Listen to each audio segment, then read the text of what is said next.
భారత ఎన్నికల్లో జోక్యం చేసుకోవడానికి అమెరికా ప్రయత్నించిందా? అందులో భాగంగానే $21 మిలియన్ నిధులను అమెరికా దాతృత్వ సంస్థ యుఎస్ఐడ్ కేటాయించిందా? గత లోక్సభ ఎన్నికల సమయంలోనూ ఈ నిధులు భారత్కు చేరయ్యా. దీనివల్ల మన ఎన్నికల వ్యవస్థ ప్రభావితమైందా? ఇలా అనేక అనుమానాలు ఇప్పుడు తలెత్తుతున్నాయి. అయితే అవేంటి ఇప్పుడు చూద్దాం.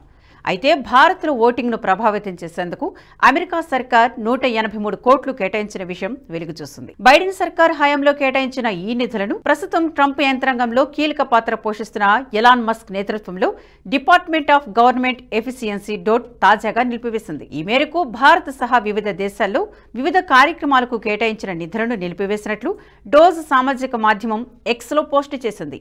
ఈ నిధులు ఇప్పటికైతే నిలిచిపోయాయి.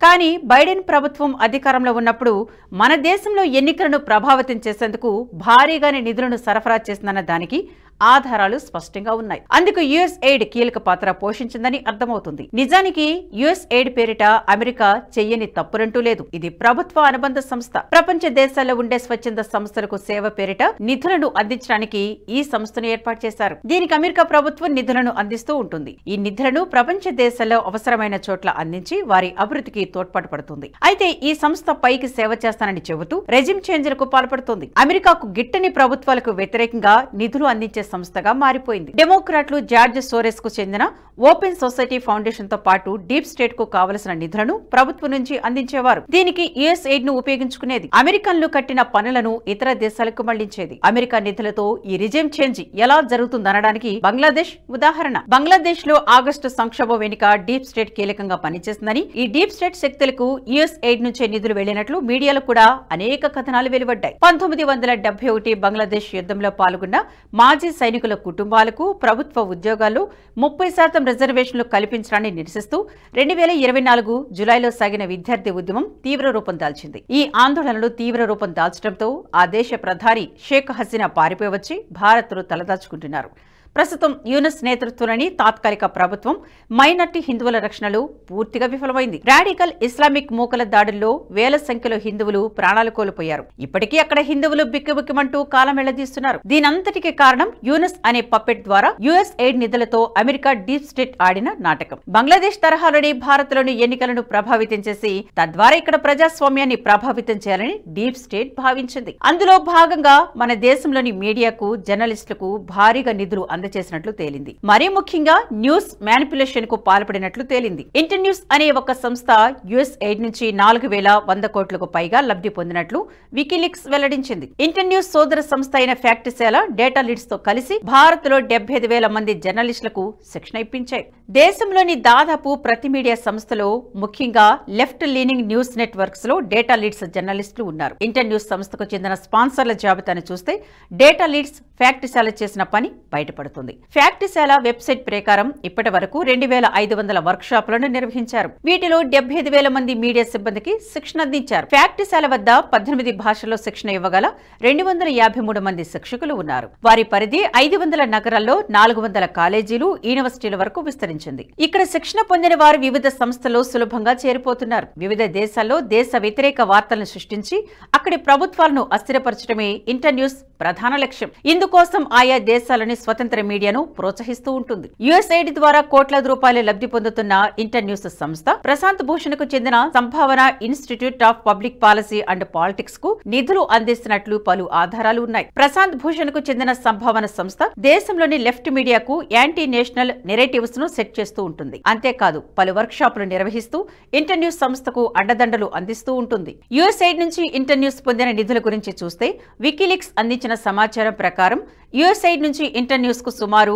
$472.6 మిలియన్, అంటే మన కరెన్సీలో 4106 కోట్ల రూపాయలు అందించింది. అదే ఇంటర్న్యూస్ సంస్థ భారత్లోని డేటా లీడ్స్ ఫ్యాక్ట్సేలతో కలిసి పనిచేస్తుంది. ఈ సంస్థల వెనుక the Print, Shekhar Gupta, the Quint, Ritu Kapoor, Beetroot News, Faye డిసౌజాలు ప్రముఖ పాత్ర పోషిస్తున్నట్లు తెలుస్తోంది. భారతీయ మీడియాను మ్యానిపులేట్ చేయడమే కాదు, పర్యావరణ పరిరక్షణ పేరుతో విదేశీ శక్తులు ఆడిస్తున్నట్లు ఆడుతున్న పిల్ల పిశాచాలకు కూడా యుఎస్ఐడ్ నిధులు సమకూర్చినట్లు వికీలీక్స్ పత్రాలు స్పష్టం చేస్తున్నాయి.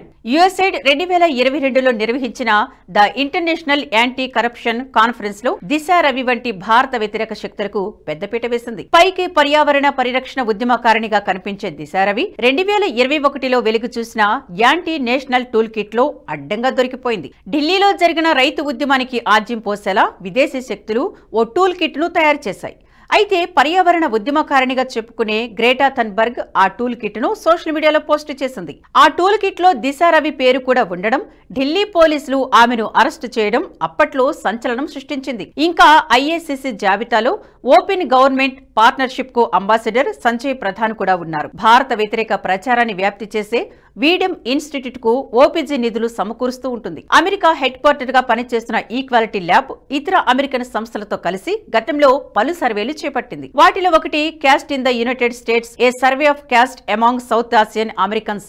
పైకి ఇది కుల సర్వేలా కనిపించినా దీని ప్రధాన ఉద్దేశం మాత్రం కుల వివక్షను, ఇస్లామోఫోబియాను పెంచి పోషించడమే. స్మాష్ బ్రాహ్మణికల్ ప్యాట్రియార్చీ, బ్రాహ్మణ సమాజంలో పితృస్వామ్యం పేరుతో అప్పట్లో Twitter CEO Jack Dorsey post చేసిన ఓ డాక్యుమెంట్ వివాదాస్పదమైంది. అయితే డాక్యుమెంట్ రూపొందించింది Equality Labs executive director Thenmozhi Soundararajan అన్న విషయం ఆ తర్వాత బయటపడింది. ఇలా బ్రేకింగ్ ఇండియా లక్ష్యంగా పనిచేస్తున్న ఇలాంటి అనేక సంస్థలకు యుఎస్ఐడ్ నిధులు సమకూరుస్తుంది. యుఎస్ఐడ్ అరాచకలో ఇవి మచ్చుకు కొన్ని మాత్రమే. యుఎస్ఐడ్ మీడియా నెట్వర్క్ ఇంకా పూర్తిగా బయటపడలేదంటున్నారు అంతర్జాతీయ విశ్లేషకులు. ఇంకా ఎలాంటి సంస్థలు ఇందులో ఇన్వాల్వ్ అయి ఉన్నాయి, ఎంతమందికి ఎంత మొత్తంలో నిధులు అందాయి వంటి అనేక విషయాలు బయటికి రావాల్సి ఉంది. డొనాల్డ్ ట్రంప్, ఎలాన్ మస్క్ పుణ్యమాని అమెరికన్ డెమోక్రాట్లు మన దేశంలో డెమోక్రసీని దెబ్బతీసేందుకు విషం చిమ్మిన విధానాలను వికీలీక్స్ ఒక్కొక్కటిగా బయటపెడుతోంది. ఈ విధంగా మోదీని గద్దె దించడం కోసం అమెరికా చాలా ప్రయత్నాలు చేసింది. కానీ మోదీని గద్దె దించేందుకు వీరి కుట్రలు సాగలేదు. ఫలితంగా మోదీ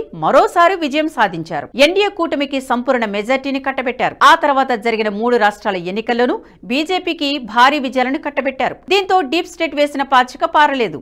ఈ వీడియో మీకు నచ్చినట్టయితే లైక్ చేయండి, 10 మందికి షేర్ చేయండి. అలాగే కామెంట్ల రూపంలో మీ అభిప్రాయాలను మాతో పంచుకోండి. Nationalist hub group of channels ను సబ్స్క్రైబ్ చేసుకుని తెలుగునాట జాతీయవాద జర్నలిజాన్ని ప్రోత్సహించండి. ఈ వీడియో కింద ఉన్న బెల్ ఐకాన్ పై క్లిక్ చేయడం మర్చిపోవద్దు.